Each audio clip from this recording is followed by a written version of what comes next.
कुछ भी करने से पहले थोड़ा सोचें। एक युवक दीपक ने शादी के कुछ साल बाद अपने पिता से कहा कि वह विदेश जाकर व्यापार करना चाहता है। पिता ने उसकी मंजूरी दे दी। युवक अपने माँ-बाप और गर्भवती पत्नी कमला को छोड़कर व्यापार करने विदेश चला गया। उसने विदेश में कड़ी मेहनत की और धन कमाया और वह बहुत अमीर सेठ बन गया।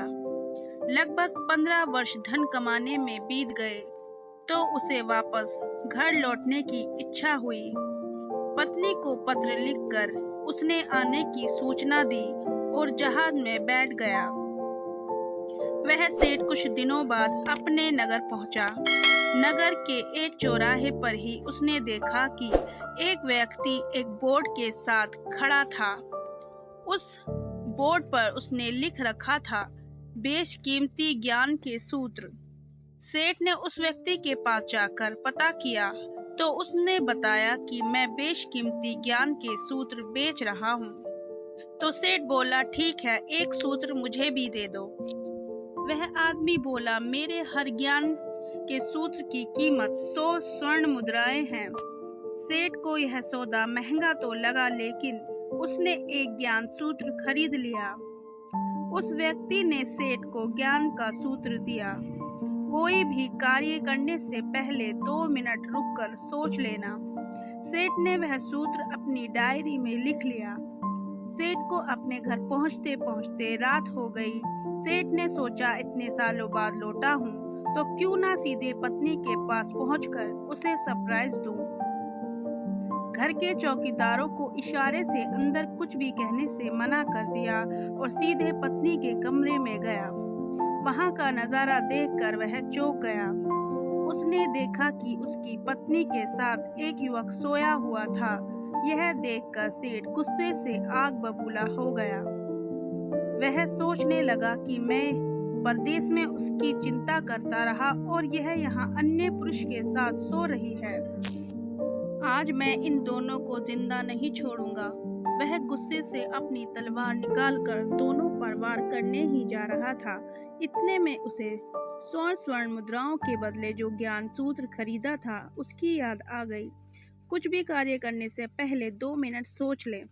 वह 2 मिनट सोचने के लिए रुका। उसने तलवार वापस पीछे हटाई, लेकिन वो किसी बर्तन से टकरा गई। बर्तन के गिरने की आवाज से पत्नी की नींद खुल गई। आँख खुलते ही उसने अपने सामने अपने पति को देखा तो वह बहुत खुश हो गई और बोली, आपके बिना जीवन सूना सूना था। इंतजार में इतने वर्ष कैसे निकले हैं मैं ही जानती हूँ। पत्नी ने इतना बोलकर पास सोए हुए युवक को उठाते हुए बोली, बेटा उठ जा, तेरे पिताजी आए हैं। युवक उठकर जैसे ही पिता को प्रणाम करने झुका तो माथे की पगड़ी सेठ के पैरों में गिर गई। उसके लंबे लंबे बाल बिखर गए। सेठ की पत्नी ने कहा, यह आपकी बेटी है, इसके सम्मान को कोई आंच न आए, इसलिए मैंने इसे बचपन से ही पुत्र के समान पालन पोषण और संस्कार दिए हैं। यह सुनकर सेठ की आंखों से आंसू की धारा बह निकली। उसने पत्नी और बेटी को गले लगा लिया और सोचने लगा, यदि आज मैंने उस ज्ञान सूत्र पर अमल नहीं किया होता तो आवेश में आकर कितना अनर्थ हो जाता। मेरे हाथों से मेरा ही निर्दोष परिवार खत्म हो जाता। शिक्षा। दोस्तों, इस कहानी से यही शिक्षा मिलती है कि जल्दबाजी में आकर कोई निर्णय ना लें, क्योंकि जब हम आवेश में होते हैं तो हमें अच्छे बुरे का ख्याल नहीं रहता है। इसलिए गुस्सा होने की स्थिति में कोई भी निर्णय ना लें। कुछ देर रुकें और दिमाग ठंडा होने दें और फिर सोचें कि क्या सही है, क्या गलत है। वीडियो पसंद आई हो तो वीडियो को लाइक, चैनल को सब्सक्राइब और कमेंट ज़रूर करें।